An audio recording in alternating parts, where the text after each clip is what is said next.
नमस्कार, फाइटर समाचार में आपका स्वागत है। पेश आज 22 जून दोपहर 3 बजे राजस्थान की खास खबरें।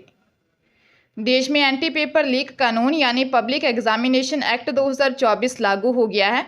केंद्र ने इसका नोटिफिकेशन जारी किया। यह कानून भर्ती परीक्षाओं में नकल और अन्य गड़बड़ियों को रोकने के लिए लाया गया है। इस कानून के तहत पेपर लीक करने या आंसर शीट के साथ छेड़छाड़ करने पर कम से कम 3 साल जेल की सजा होगी। इसे 10 लाख तक के जुर्माने के साथ 5 साल तक बढ़ाया जा सकता है। परीक्षा संचालन के लिए नियुक्त सर्विस प्रोवाइडर अगर दोषी होता है तो उस पर 1 करोड़ रुपए तक जुर्माना होगा। सर्विस प्रोवाइडर अवैध गतिविधियों में शामिल है तो उससे परीक्षा की लागत वसूली की जाएगी।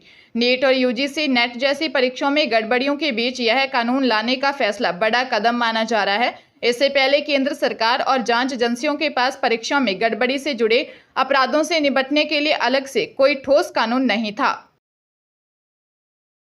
2015 में गुरु ग्रंथ साहिब के बेअदबी केस में मुख्य आरोपियों में से एक प्रदीप कलेर को पंजाब हरियाणा हाईकोर्ट ने जमानत दे दी है। कलेर ने डेरा प्रमुख राम रहीम और हनीप्रीत के खिलाफ गवाही दी थी। हाईकोर्ट ने यह फैसला तब दिया है जब पंजाब सरकार ने इस मामले में अपना जवाब दाखिल कर दिया है। सरकार ने अपने जवाब में कहा कि प्रदीप कलेर को सरकार सरकारी गवाह बनाने की योजना बना रही है। हाईकोर्ट ने कलेर द्वारा दायर की गई याचिका का निपटारा करते हुए यह आदेश जारी किया है। याचिका में कलेर द्वारा 20 अक्टूबर 2015 में की गई एफआईआर के आधार पर जमानत दिए जाने की मांग की थी।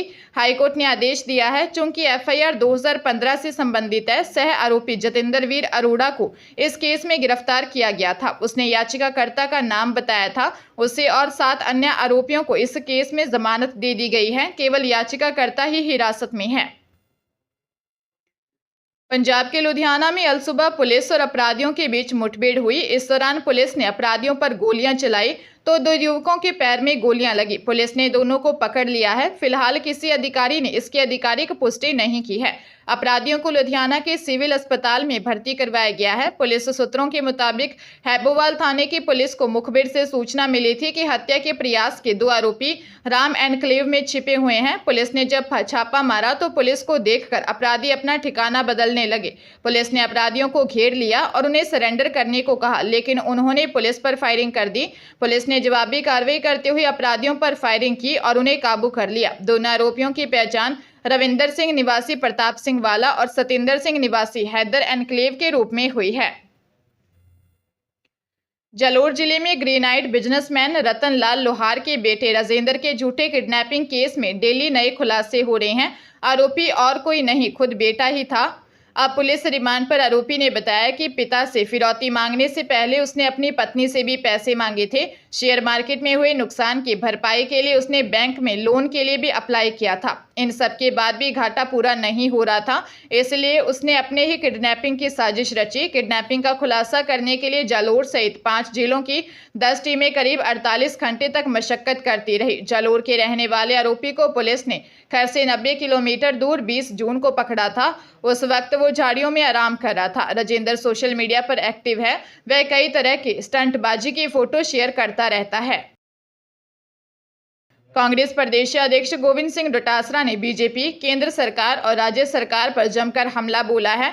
डोटासरा ने कहा, देश में एक और घोटाला चल रहा है। ये जो पर्चियों से मुख्यमंत्री बना रही हैं, यह भी आने वाले समय में देश का सबसे बड़ा घोटाला साबित होगा। ये सक्षम व्यक्ति को मुख्यमंत्री नहीं बनाएंगे। इनको पपेट चाहिए जो इनके इशारे पर काम कर सके। नीट पेपर लीक के विरोध में कांग्रेस ने कलेक्ट्रेट के सामने धरना प्रदर्शन किया। इस धरने में डोटासरा ने सीएम भजनलाल शर्मा पर निशाना साधते हुए कहा, इसे ऐसे कठपुतली चाहिए जो दिल्ली फोन करे, प्रधानमंत्री जी सो जाऊं क्या, अमित शाह जी उठ जाऊं क्या, अमित शाह जी मैं आज नागौर का दौरा कर लूं क्या, अमित शाह जी आज मैं बाड़मेर चला जाऊं क्या। प्रदेश में हो क्या रहा है? पर्ची देकर कितने दिन सरकार चलाओगे? यह क्या मजाक चल रहा है? डोटासरा ने कहा, शिक्षा मंत्री रहते मेरे पर आरोप लगाए, मुख्यमंत्री अशोक गहलोत पर आरोप लगाए। अगर बेईमानी की है और तुम्हारे में हिम्मत है तो तुम पकड़ कर बताओ।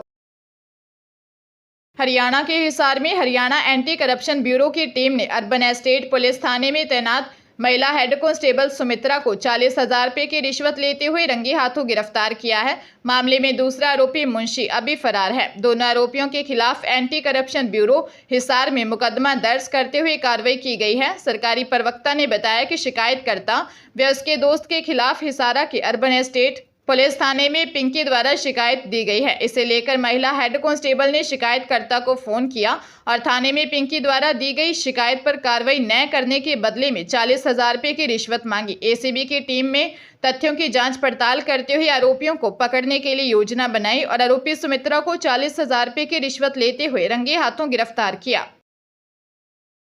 भरतपुर से बीजेपी के टिकट पर लोकसभा चुनाव हारे रामस्वरूप कोली ने अपनी पार्टी के नेताओं पर हमला बोला है। लोकसभा चुनाव में हार के बाद पहली बार वे खुलकर सामने आए और अपनी हार के लिए भरतपुर के विधायकों और पूर्व सांसद बहादुर सिंह कोली को जिम्मेदार ठहराया। इतना ही नहीं, कोली ने गुर्जर वोटर्स की नाराजगी के पीछे चुनावों में अवैध खनन के खिलाफ अभियान छेड़ने का कारण बताते हुए यहां तक कह दिया कि वे अवैध खनन करते हैं। रामस्वरूप कोली ने एक इंटरव्यू में अपनी हार और संगठन को लेकर ये बातें कही हैं। इस इंटरव्यू में उन्होंने साफ तौर पर कहा, मुझे अपने ही संगठन के लोगों ने हरवाया है। मैंने तो हार के कारणों पर जो हमारी समीक्षा बैठक हुई थी उसमें सब बता दिया और लिख कर भी दे दिया। जोधपुर जिले के सूरसागर थाना क्षेत्र में एक दीवार के निर्माण को लेकर दो गुटों के बीच विवाद हो गया। मामले ने इतना तूल पकड़ा कि रात को व्यापारियों के मोहल्ले के आसपास दोनों पक्ष के लोग आमने सामने हो गए। इस दौरान दोनों तरफ से जमकर पत्थर चले।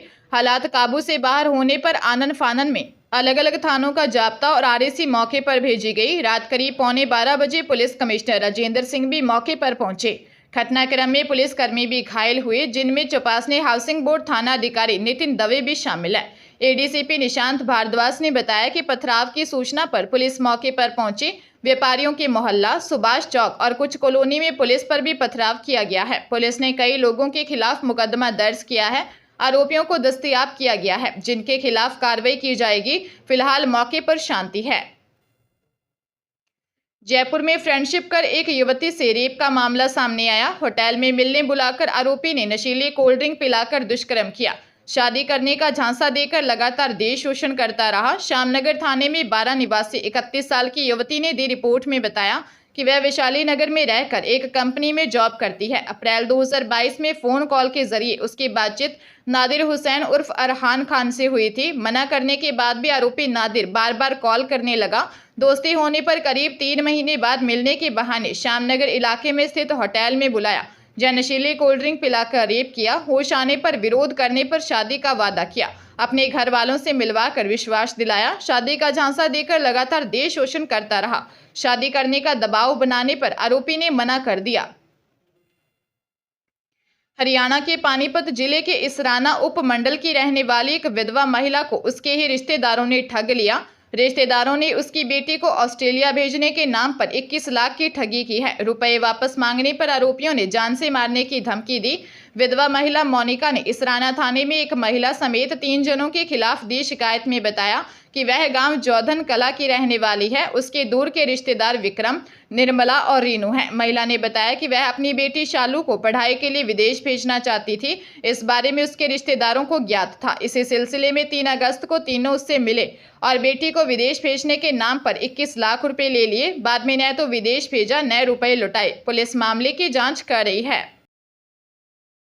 अजमेर रेलवे स्टेशन के प्लेटफॉर्म पर परिवार के साथ सो रही 11 साल की मासूम बालिका को अगवा कर बलात्कार करने के आरोपी 30 वर्षीय कचरौदा निवासी अमरचंद कुमावत को जीआरपी थाना पुलिस ने गिरफ्तार किया। आरोपी ने 4 पौवा शराब पीने के बाद घिनौनी वारदात को अंजाम दिया। पुलिस ने उसे बपर्दा रखा है। जीआरपी अधीक्षक राममूर्ति जोशी ने बताया कि एमपी से परिवार के साथ जियारत के लिए आई बालिका 18 जून की रात्रि परिवार के साथ रेलवे स्टेशन के प्लेटफॉर्म नंबर 4 पर सो रही थी। पुलिस ने उसे अगवा कर यार्ड में खड़ी अजमेर गंगापुर डेमो ट्रेन के कोच में बलात्कार किया। परिवार की रिपोर्ट पर जीआरपी और आरपीएफ ने सर्च ऑपरेशन चलाया। इस दौरान मासूम ट्रेन के कोच में अचेतावस्था में मिले।